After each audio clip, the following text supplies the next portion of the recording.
to the Living Cities Forum, and I'd like to welcome Anupama Kundoo to the forum.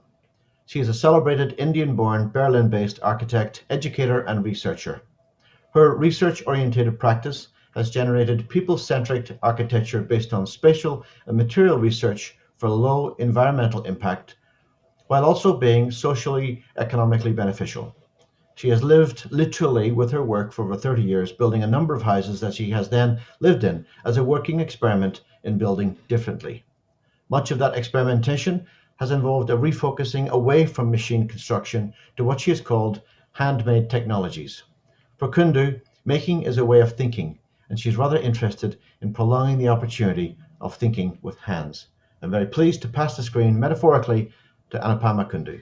Well, I would like to discuss today time as a resource. In architecture, we are used to talking about space, but I would like to discuss time alongside space.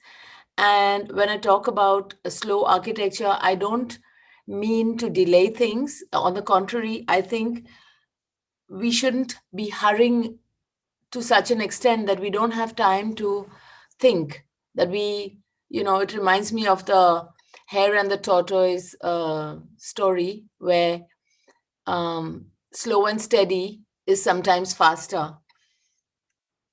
I would like to also share with you my context. I studied architecture and grew up in India. And I just want to explain that many of my ideas came from having experienced this rapid urbanization, as we call it today. But the thing about the Indian context is that we are about 1/6 of the world's population, occupying 2.4% of the world's land. So there's a big resource crunch. And, this is Bombay, for instance. This is how public transport looks, and the crowds magically fit in and out of these trains. This is my experience of the city where I grew up, and it has, to a great extent, shaped my thinking, not only because of Bombay being such an extreme, like they say, maximum city, but later I realized that this kind of urbanism is actually happening everywhere in the non-Eurocentric phase of urban development that is happening everywhere in the world. That includes social segregation, that includes towers being just planted all over the place, and everything else that surrounded it and emerged slowly being wiped out, but not entirely wiped out. There are these two worlds that seem to coexist, and they are problematic because it's like two parallel cities that continue to happen. They need each other, and there are lots of problems associated with a certain kind of development that comes from industrialized systems from areas, from countries where there has been mainstream industrialization, but those ideas are being planted upon the rest of the world that has not yet that have not yet seen that kind of mainstream industrialization. So, I have started noticing a lot of problems in this kind of images that is going to be the springing point for everything I'm going to share with you today. So this is a thought that I would like to begin the talk with. There is nothing so useless as doing efficiently that which should not be done at all.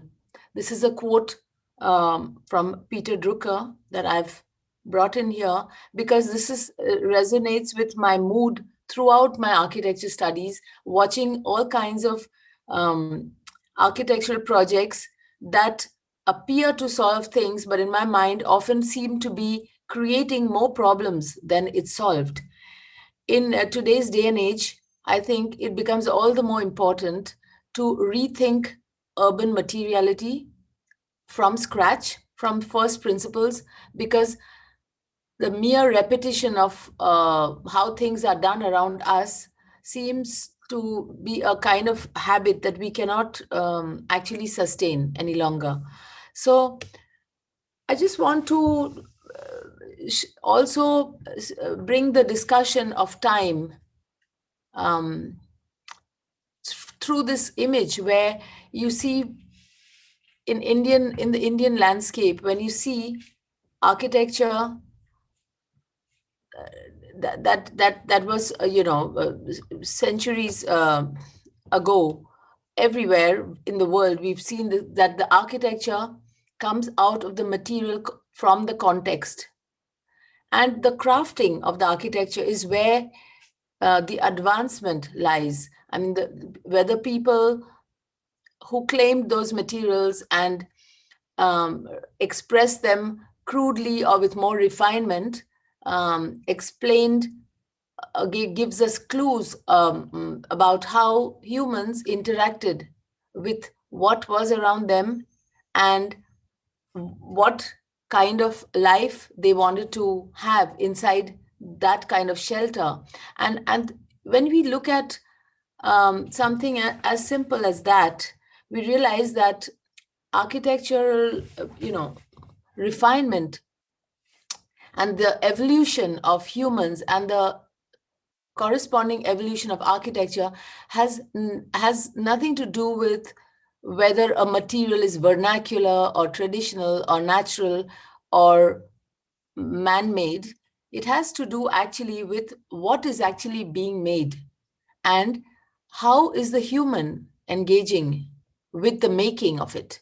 And obviously, we are seeing a big exponential change, and things that the old ways of doing things are being rapidly replaced. But this is a larger perspective I want to bring to the discussion, and to just be able to step back and see whether we are still in control of what we are building while we are in a hurry. So in today's time, we can see that most local materials all around the globe actually have been replaced by vernacular, what we call the new vernacular, reinforced cement concrete frame structures and brick as infilling materials. Even in Australia, I was surprised to see brick being used as a veneer. And in most places, the codes don't even allow brick to carry load anymore. This is just it's become kind of an accepted fact that vernacular materials no longer fulfill the code, and all over the world, regardless of what material was traditionally available there, everything has been replaced by a certain kind of construction. And so, although for me, architecture lies in the nothingness and the space that is built for the humans to inhabit, yet the materiality of today's architecture is problematic because, like we spoke about various problems it creates, there's environmental, social, and economic problems that are manifesting through the way we build. And then what we build builds us. So we keep remaining in a certain loop where we perhaps have lost our control. Now, I would like to talk about the future, because I think that's the role of the architect, to envision our next steps and to serve or to steer human society forward, and to be able to predict the kind of spaces we need today, but also what we need tomorrow, because based on what we want to become or what kind of life we want to spend. And what do we know about the future? The thing is that the beyond existing knowledge, humans have the power of imagination, and they have had the willingness to try new things. I think the future is coming towards us at such a pace, and there is this exponential rate at which things are advancing, that old knowledge is not going to suffice. And the linear way of knowing what was deciding the future steps based on the past steps, I think is not going to at all suffice. And therefore, I think we need to rely on other human qualities like the power of imagination, as well as the capacity to experiment.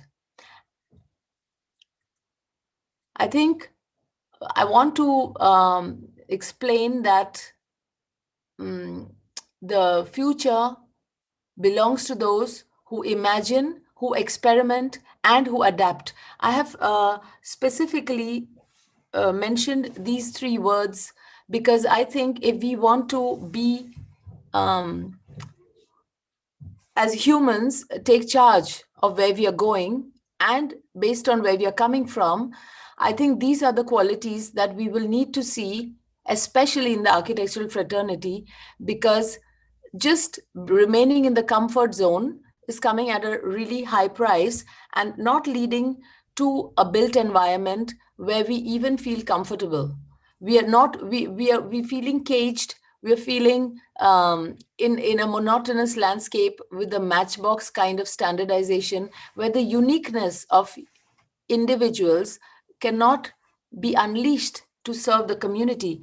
And the rest of the work I'm going to show you is going to come from the fact that at a very early age, when I started my practice at the age of 23, I had decided to go in this direction, and a lot of risks taken and a lot of optimism that drove some of my decisions led to a certain kind of practice where so many years later I've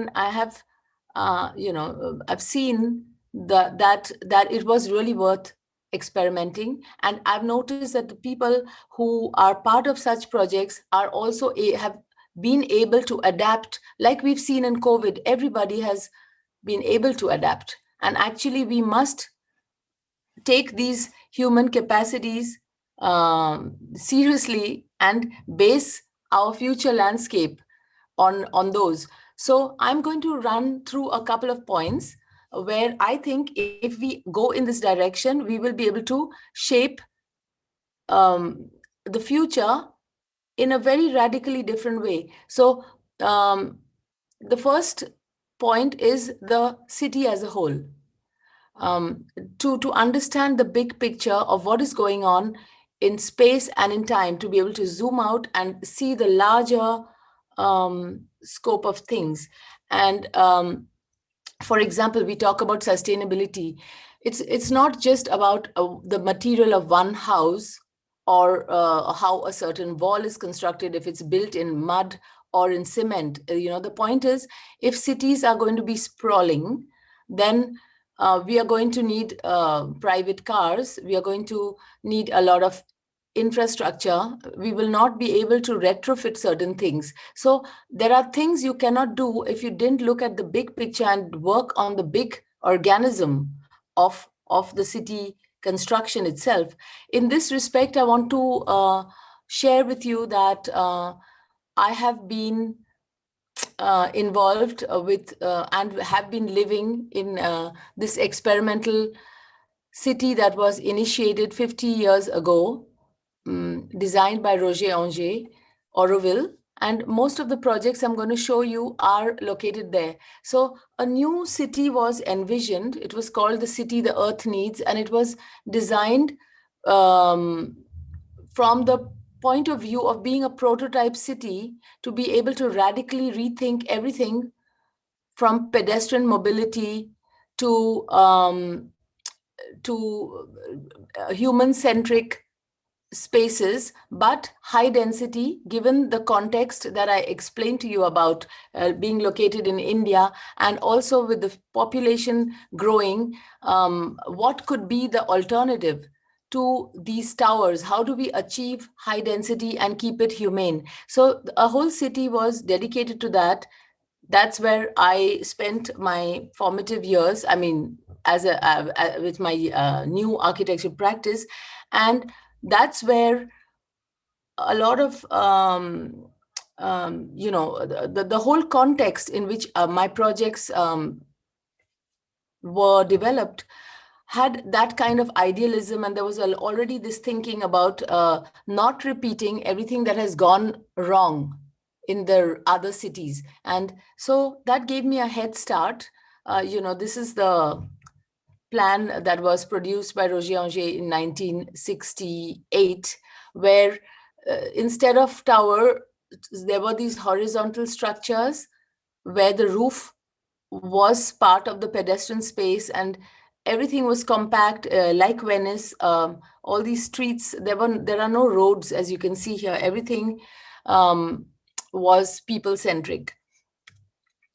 A barren land was completely, where nothing would grow, where the topsoil had gone off to the, been drained into the sea after every monsoon, has been converted by the people into this kind of landscape today.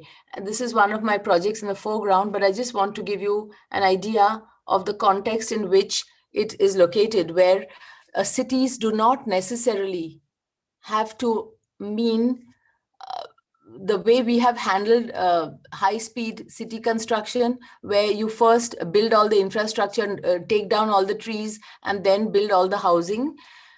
In this case, the land, a brown field, was forested, and the city is sprouting slowly through an equal amount of top-down and bottoms-up approaches. And yes, it's 50 years is a long time, but look at the landscape that was generated. And cities do not mean depletion. It could mean the creation of abundance. The second area, I've listed 10 areas where things could change if we were to recognize our own time, the time of our own lives, as a resource, and if we could unleash that and let that flow and reorganize the way we do things, then we could have certain areas of change. And I've listed those. So I'm talking about laboratory. Instead of having utopia or having ideals that we are never planning to arrive at, and on the other hand, continuing the banal way of doing things, we need to look at the small steps that take place in a laboratory. And I think architecture, the nature of architecture is to work in a laboratory condition, where each project is actually making a small advancement and furthering the way we do things, so that each time we did a thing, we are better equipped to take another small risk the next time, rather than just saying in today's climate, that everything has to be, dictated by larger trends and large supply chains and standardization, over standardization. So in this respect, I have continued after Roger Anger's passing away. I'm still working on some of these larger housing structures where we are, developing integrated systems for energy, water, waste, urban farming, etc. Here, you see, when I was teaching at the University of Stuttgart, my students are working on one of these elements to rethink housing as co-housing, as through small clusters of community living. We are discussing with Jan Gale here, who had come to review the work, and considering what would happen if those streets would run on various levels, and how could we create new models of vertical development. So this is, I think, the biggest challenge for everywhere in the world, because the tower typology liberates land, but it alienates people inside their own boxes that they inhabit, and all the public services are only on the ground floor. So each further floor, they are away from social life. So this is being questioned here. On the other hand, talking about laboratory, there has been a lot of material research that I have also undertaken I'm just going to run you through some of them. This is a round wood house that I first built for myself immediately when I left Bombay and moved to Auroville. And the idea was to, first of all, it's a very affordable way of building and living. But the round wood, instead of a timber profile, it can be a much younger tree, and it has a much higher cross-sectional strength. Whereas a piece of timber would have to have grown much more to be able to cut the same cross-section out in a square. But this kind of construction is completely natural. It's all tied with rope. Nothing is, there's no cement in it. And it was also a kind of experiment about questioning how permanent should houses actually be. So this is how I actually began, coming from Bombay as a city girl, but it was also a laboratory for me in how to live in a different way, and how adaptable are we really. And if through simple living, if I would be able to liberate my own personal time to find time to think and contemplate, and not just have to do something, being a wage slave, somewhere, and not knowing how to, to actually put my own thoughts into action. I think this was one of the first big decisions I took, to risk, to make my life simple, to be able to afford to pay that kind of life, and to have time on my hands to think before I act. So through this kind of lifestyle and building with very little,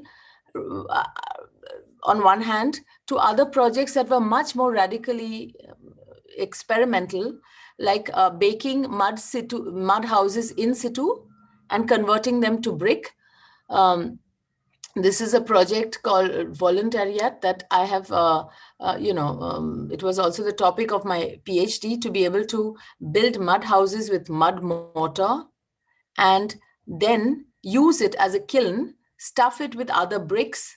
Because, what happens is, when we fire bricks in a kiln, about 40% of the heat that is generated, it's a lot of heat, it just gets spent on the kiln walls again and again. And so we are trying to tap that heat and to fire a mud house and convert it into brick. It cooks for about 3 days, and fire is the cement, so you don't need any cement. All the domes and vaults make the architecture entirely possible out of mud, but it delivers the strength of brick, and it's waterproof. So these are kind of radical experimentations, even though that the photographs look vernacular looking. But the point is, I think we need to radically experiment, because we need to think about materiality in a radically new way, so that we are not such a burden on ourselves, even, not only on the planet. So here you see, after such a house is fired and stabilized, the product bricks can be sold, and the house becomes a producer of building materials rather than a consumer. So this is a very different way of thinking. This was pioneered by Ray Meeker, Californian ceramist, who actually fired, along with bricks, all kinds of other ceramic products like toilet pans, wash basins, tiles, all kinds of things. There's a lot of ceramics in architecture, and it could be produced along with the house. This is how the project turned out. These are homes for homeless children. So that was about laboratory and experimentation. Then is the other aspect of nurturing. I'm talking about human capacities, and how, if we use our time and our human capacities, what kind of outcome we could have. What kind of abundance we could generate instead of shortage. I have practiced in areas with extreme shortage of resources, and only through our own time that we devoted to projects, we were able to create that kind of abundance. So there was nothing, and then there's something. And actually, if you look at the old images I showed you of the stone architecture, you notice that every generation humans have spent their lives and gone, they have left their work behind. And all of those spaces are spaces that we can continue to use. So actually, we would be needing less to build less and not that much more. So if we were to use our nurturing capacities, we would go beyond ownership. Through human care and generosity, we would be able to create that kind of abundance. I mean, in Auroville, one of the things that attracted me was the fact that land belongs to the commons. It doesn't belong to anyone. But like many ancient tribes, maybe the ownership itself of land was the first problem. And there are, all of this needs to be questioned. So, Auroville was initiated with all these 123 countries who came down with some soil from their nations and put it together in an urn. So, I think there is some aspect of humans wanting to produce things that is related to their territory, including the production of building materials, and ownership of land and ownership of everything that we do and produce is a very problematic construct. So these are brick making kilns. I have observed how old communities that continue to produce building materials in local areas in India, you see that the brick makers are not just brick makers, they're also farmers. They're also growing this kind of wood. They've cut the thinnings. The wood that was used in my house, casuarina, is used for scaffolding actually, but they are planted by the same people when a season is not appropriate for rice farming. So there's a whole cycle of things, how humans engage with the territory. And the result is this kind of building material. But it's not the only thing the people do. So the bricks will be priced differently as opposed to an industrial brick. So this whole territorial engagement and how humans began to produce architecture from what is available in the territory also needs to be looked at, and not necessarily through the ownership lens. So this is, communities who source lime, and that's what they do. But the question is, when humans engage with material sourcing themselves, there is an automatic balance of the scale at which it remains unproblematic. Like this is a stone quarry that is very different from a machine quarry, where you see humans are still extracting stone by hand. This is for a project we were cutting out slabs straight from the mountain. I have tried to use those kind of discoveries that I made in my landscape.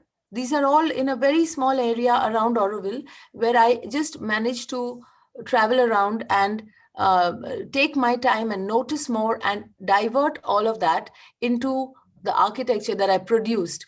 So just from a very small area, the wide palette of materials and building technologies developed. And also I have at the same time been able to negotiate to what extent an industrially made terracotta can, screen, like you see here, can coexist with, let's say, a handmade one, or in which situation and to what degree is the hand and the machine collaborating with each other. And I think these are all decisions for our time. But again, this is a project that we managed with very little resources to produce a daycare for children from very underprivileged backgrounds, to have a very stable place to grow up and develop and have a safe haven. And other projects that I have produced, like youth hostels, libraries, with very, very minimal resources, but through a kind of collective, effort. Then the other thing is to allow for human intelligence. If we could rely on human ingenuity and engineering, we could probably, save a lot of resources too. I mean, we could save a lot of materials. So some of my early research involved building terracotta roofs that were self-supporting by being built on catenary shaped forms developed through this kind of guide. And many of you probably know this house, Wall House, my own house. Actually, it was produced because I had discovered that there were a lot of skills, and there was a pottery. There were pottery. Pottery was widespread as a capacity. There were communities who were not able to survive because they were not able to anymore sell those kind of pots. And I felt we could divert this capacity to make products, to make architecture with a high quality. And so, this is a way of extending their livelihood. But on the other hand, producing architectural elements that give us much better conditions. Use less steel, use less, you know, not need insulation, and use less material. But also, these are produced with coconut shells very locally alongside the rice fields, as you can see. So my early practice began with this kind of, trying to see how you could do things intelligently, and not only through our own architectural office investigating that, but through the involvement of masons and others, the potters, and how could we all be intelligent and produce, even these bricks. These are very, very low quality, let's say low quality compared to the industrial bricks. But these are made with the leftover clay that after monsoon gets deposited in the lakes and low-lying areas. It's a way of spending and building with whatever you have around you. And if the resulting brick is weaker, you can have slightly thicker walls. But the whole thing has results in an architecture that is contemporary, but rooted in the place through the work of the people and through engaging the people in making them. So these are the traditional cooking pots that I used to produce lost formwork, to be able to cast coffered waffle slabs that save 2 steel bars out of 3 compared to conventional reinforced cement slabs. So I've basically been experimenting, and I think there is a great potential for saving huge amounts of natural materials, natural resources, if we were to freely and generously spend some of our human resources of intelligence, of brain, of time, of our muscle, and so on. So this is the house that resulted with that kind of thinking. So talking about this, I think the future could be much more light. We could achieve many more square meters with much less resources if we were to really focus on the engineering aspect. One area I've been working on is to reduce big steel bars and thick reinforced cement concrete sections to build with ferrocement, which is a lighter version of it, with only chicken mesh, but also looking into other textiles and natural fibers that could in the future replace steel. So ferrocement has a huge potential because it's very, very light and thin, easy to make and easy to carry. So I've been producing some kind of modular home systems. It's called Fulfill Home, where colored pigments, oxides are also embedded in those pieces, so that you don't even need a final finishing to those elements. And in about a week, you can assemble a house or an office with these elements. And it's very, very cheap. We have exhibited this in one of the biennales in full scale. But next to it is a toilet unit, which can be assembled in a day. But when you load test these, you'll see that ferrocement has a much more ductile property than compared to reinforced concrete, and therefore it has also seismic properties. I think it could be very, very relevant to disaster relief and to a rapid urbanizing world where we use much less resources. So this is the toilet unit I spoke about. So the other point I want to make is that in the future, there will be much more value through design, because rather than merely manufactured, mass-produced, mass-manufactured products in that landscape, I think we are going to start valuing design. And I think, therefore, we really don't have to become impotent or passive as architects and designers, feeling overwhelmed in the mass production world. I think design will emerge as an area of not only will it be a tool to produce a different kind of landscape that is more conscious, but I think we are going to value the human mind, maybe not the human hand, but at least the human mind in what we manufacture. So for instance, with taking the ferrocement discussion further, this one is trying to look at folding crease patterns through origami and other traditions of the past to be able to make ferrocement more rigid.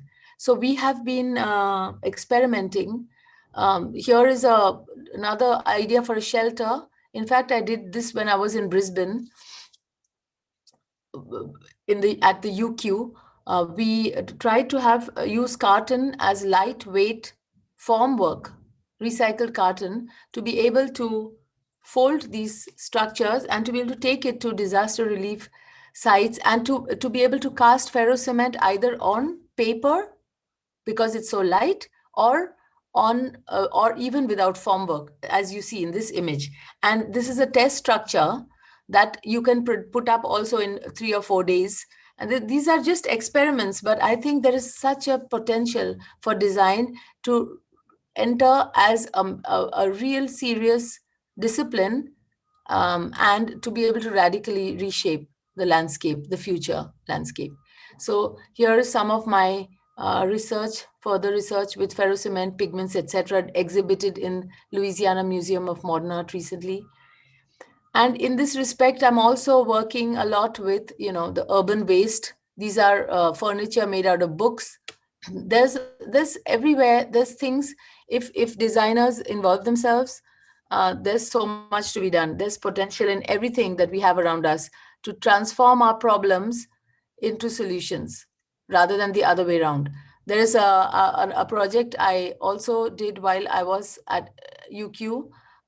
We did a pavilion in Barcelona called Library of Lost Books, where we recycled books into canopies. Because books in Australia, I found they get pulped. In Spain, they get burnt. It's a big source of urban waste, actually. There's overpublication happening. And we produced, since it was a temporary pavilion for just 4 months, we made everything. We just took all the canopy from the garbage, we took obsolete things and we extended their life. It was a symbolic message that we wanted to also make. And the steel structure that holds it, it's like, building trees, creating a shade of books representing knowledge, and producing this kind of a summer pavilion. Very simple, with very little means. The furniture is made out of magazines, which you see below, and otherwise you see all the knowledge. People are actually Library of Lost Books, it was called, but the reading goes on. The object of the book is transcended. So the steel structure was made very solid because it was these were 3 separate elements, and it now has been put up and given a second life in a school courtyard. So there are other things we did. with students of the UQ when we went to David Chipperfield's Biennale in 2012, where we actually translated some of those ideas with glass bottles, or I've done masonry with other glass or cracked glass for finishing the domes in the Volontariat project, or using discarded bicycle wheels as formwork. So, absorbing urban waste is part of that quest to reduce material consumption. This is in Mexico. We've filled Tetra Pak, which nobody knows how to dispose. It's very complex with its 4 materials, but very, very durable and waterproof. They got filled with sand and water and used as bricks. And now we are also looking at the denim problem. The rests of jeans manufacture, India and China supply the jeans to the rest of the world, and all the rests are left behind. So we are trying to produce fabric structures out of those rests so that they don't just lie in heaps in factories to be, in as landfill. So, there's a huge potential through design and already in academia, where we could really come in and help to create a much better landscape. Then co-creation. I think if we help individuals to be aligned with the collective, rather than working of the collective and the individual working against each other or against the environment, if there is this alignment with the environment and individual and collective, you can produce certain kinds of landscape which are hopefully going to be the landscape of the future. So even in simple residences that are in very tight plots in India, we've tried to create these kind of gentle transitions between the indoor and outdoor, because being aware and not being fully cut off from the environment in controlled climate helps us to remain humane and to act like that in everything we do, and at the same time have a high quality of life. There are other projects we achieved, co-housing projects, where we could enable liberate the time of people to be to produce or contribute to the making of their own housing, This is, in this case, rammed earth being used from the wastewater treatment plant, and spending the soil excavated there to produce walls, and at the same time with the different people and skills, creating communities so that you can build affordably by sharing certain square meters, sharing some guest rooms, sharing kitchens, etc., increasing the sharing component and relying on each other, allowing human time to be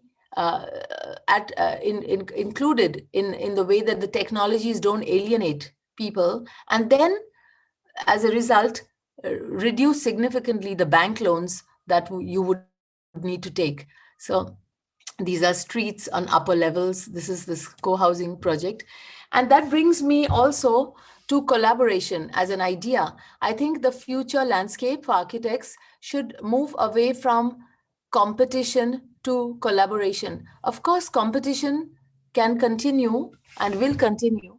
The thing is, competition's purpose was to bring excellence in terms of projects, but often that's not the case, because people who have not entered the scene are finding it increasingly difficult to enter. And there's so many projects and so much architectural work being produced and small studios getting shut down, that I think, in fact, perhaps the time has come to look for excellence through collaboration and not have so many paper projects filling up, the shelves, but let people contribute to the making of,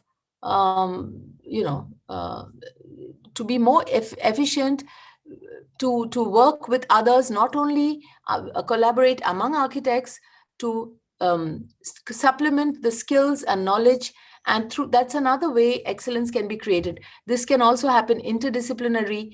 We have been we've taken the line of goodwill, as it was called, this first urban housing project in Oroville that is of that urban scale. And we have tried to produce this, including students, including other architects, whoever has a vision to be able to plug into the urban design, working with from the very early stage with climate engineers like Trans-Solar, or structural engineers, people who will consider, with the latest generation of power generating paints that can be embedded in concrete, or behind, this is in the Louisiana exhibition, where we had a 18-meter long model in 1:50 scale, where and behind we had the facade of the future built in 1:1 scale with waste denim. This is a scaffolding of ideas, and the latest generation of solar photovoltaics that you can integrate into the material itself, and urban farming and all these ideas, bringing them all through collaboration right from the conceptual stage, and producing a kind of landscape that is very, very different in the future, hopefully, and yet keeping the density. These projects were generated by mostly my students from Yale University, KADK in Copenhagen, and Potsdam, where I'm a professor right now from the Fachhochschule. And yet, so this is an urban project which is very 18-story high, but there are when you walk through those terraces, you see that there is a very humane scale, the human scale, the social spaces, the intimacy that we always had in villages and in the old towns. It's something that, because our biology has not changed as much as our other habits, so we still have the same needs from architecture in those areas, and that is possible to explore in high rise. So this is another glimpse of that project. That was also, this whole room was called co-creation, and all the collaborative works that I've done were exhibited in this large room. And here you see the ideas of urban farming, water management, etc., as integrally embedded into the architecture of the housing. So those find a very organized space. These are actually going to perhaps be the materials of the future. So I'm just coming down to the last 2 points. One of them is that the future I think it ought to be much more youth-led rather than the past heavy, where we are not letting young people who enter the scene easily. I think if we would allow and collaborate with them from a very early age, they will, right through from school already, be empowered to and not tempted to keep on studying forever, but to just immediately contribute. These are some of my workshops. This is a workshop that I did when I took the students of the AA to India to explore roundwood construction. But I think if we, through teaching, what I try to do is give students inside the architecture studio a real experience in full scale, real materials, real scale, deal with real people and real places. And these 4 encounters are very important for students to feel empowered to actually take charge and do things, have the confidence to navigate whatever problems they will face.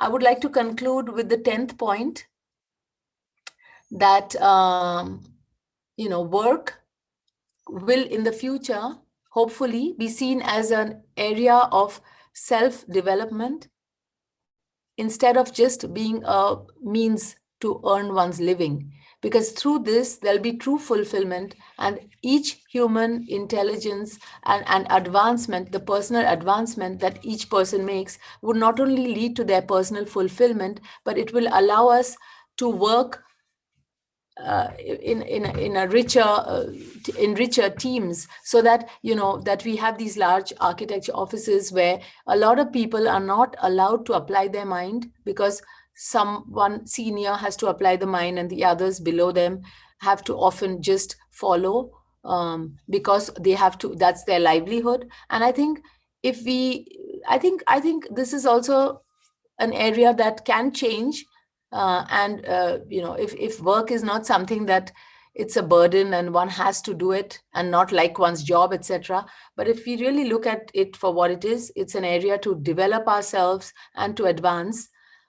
We should rely on this kind of changes, I think, in the future, or help steer it, and to recognize therefore that time is a resource, but for our own life, the way we spend our personal time is probably got the biggest clues to allow bring us to fulfillment. And I would like to end with this um, thought, that finally, as humans, what we have and what will serve us is our optimism. However bad the problems look and however overwhelming they may look, what humans can achieve through goodwill and collective imagination, of course, with the backdrop of optimism, is, I think, phenomenal. And I think also, when I look at my own life, and with 3 decades having in the midst of a very different kind of practice that I persisted, I think a lot of things can be achieved even in one life. And it looks very slow when we are paving the way for something, but you look back and you see that you've done a lot of things, you've explored a lot of things, and if you failed, you at least still know what you don't know. And I think it's very important to remain alive and to try. And that's why it begins with the idea of time and how we use every moment of our time. Thank you.